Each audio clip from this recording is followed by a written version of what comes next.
Mais quel genre d'homme tu es si tout l'extérieur t'amène à considérer que tu es une personne faible?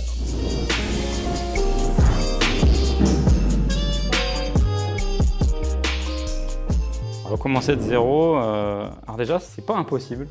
Il faut le comprendre que c'est pas impossible parce que la manière dont je fais des affaires, où j'investis, je suis dans un investissement toujours massif et sur une prise de risque quasiment sans filet, qui fait que cette question, je me la pose souvent sans me la poser finalement, mais je sais que c'est pas quelque chose qui m'inquiète et c'est pas quelque chose qui me fait peur. Néanmoins, on m'a posé souvent cette question. Quand ils te regardent ou quand tu annonces ou quand tu expliques ou quand ils voient un petit peu certains codes de réussite au niveau de tes sociétés, au niveau de ton patrimoine, les gens se disent bon ben voilà, le gars je l'ai vu à l'arrivée, mais est-ce que s'il repartait de zéro, qu'est-ce qu'il ferait? S'il repartait de zéro, je pense que je ferais sensiblement la même chose que ce que j'ai fait.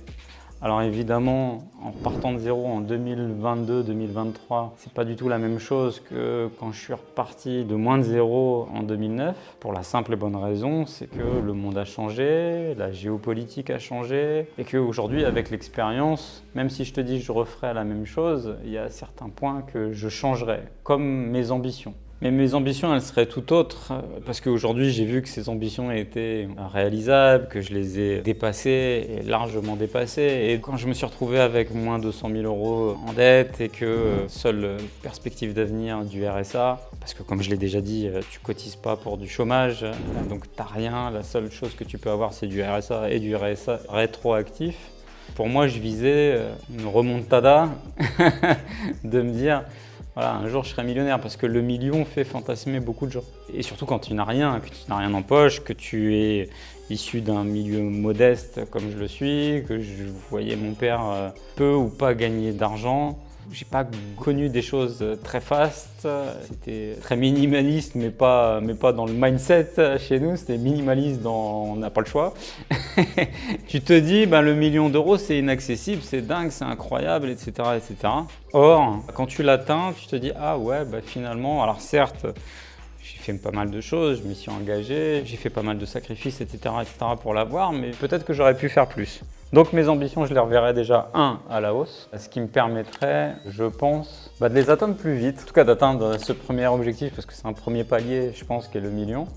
Et puis d'atteindre des plafonds supérieurs une fois que tu l'as dépassé. Parce que beaucoup l'ont dit avant moi, plein d'entrepreneurs l'ont dit avant moi, mais c'est une réalité et quand tu le vis, tu le ressens encore plus. Ce qui est même très difficile, c'est de faire les premiers 100 000 €.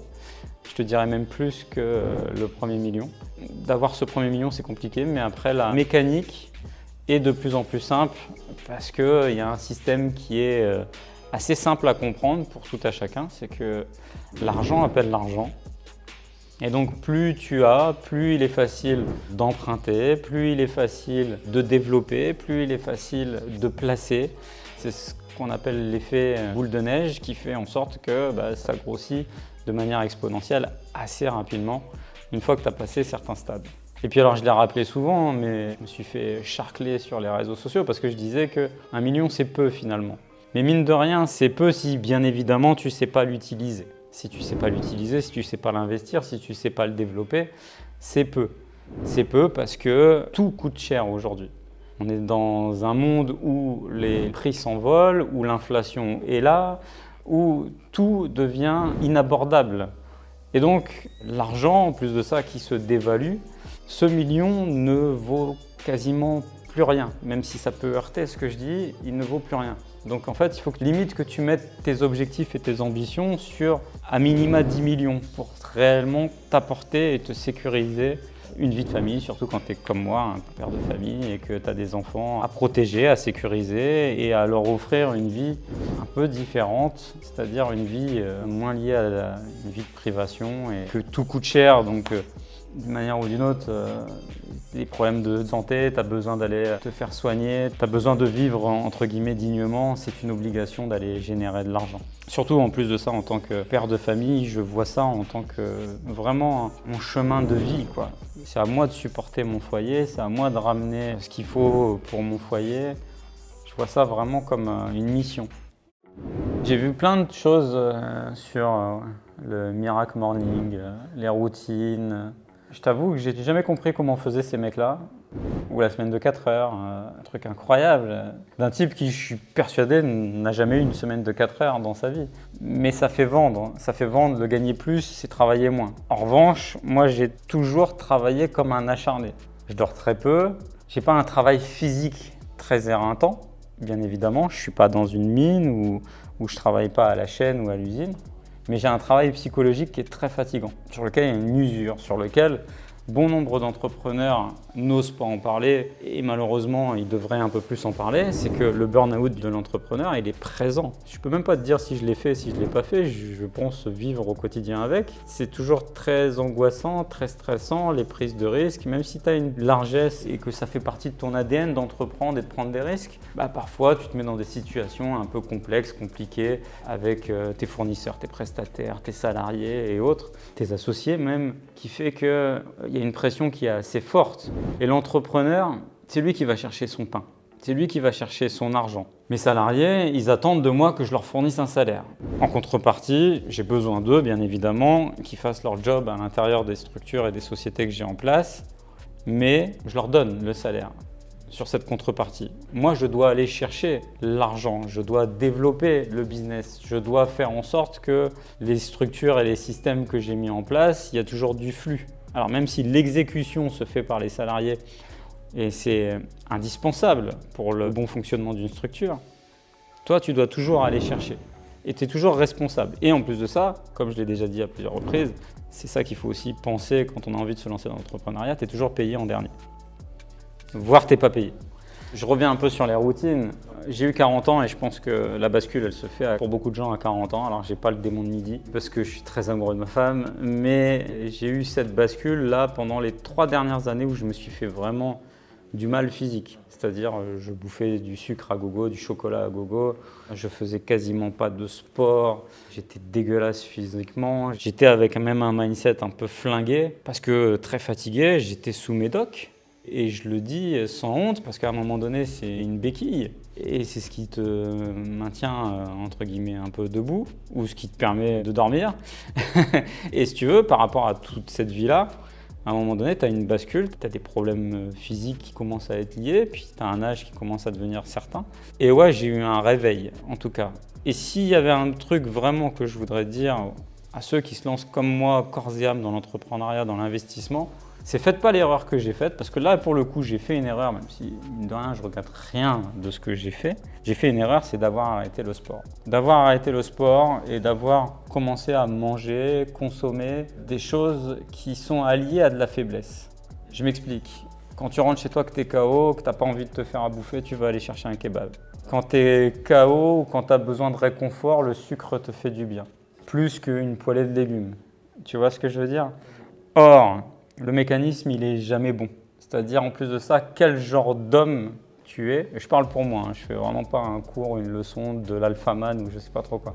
Mais quel genre d'homme tu es si tu as besoin de béquilles, que ce soit des médicaments, tu as besoin de bonbons pour te resucrer, tu as besoin de chocolat pour apaiser ton cœur. Ça veut dire que finalement, tout l'extérieur, en plus de ça, qui peut à un moment donné être morbide, négatif, etc. pour toi, tout l'extérieur t'amène à considérer que tu es une personne faible. Or, si tu veux être un entrepreneur qui réussit, qui gagne, qui continue d'avancer malgré les tempêtes et les coups, cette vision du moi que j'ai eue pendant, je ne l'ai pas eu pendant non plus très longtemps, je l'ai eu à des périodes bien spécifiques, mais pendant quelques mois quand même, elle m'a donné un sentiment de répulsion totale.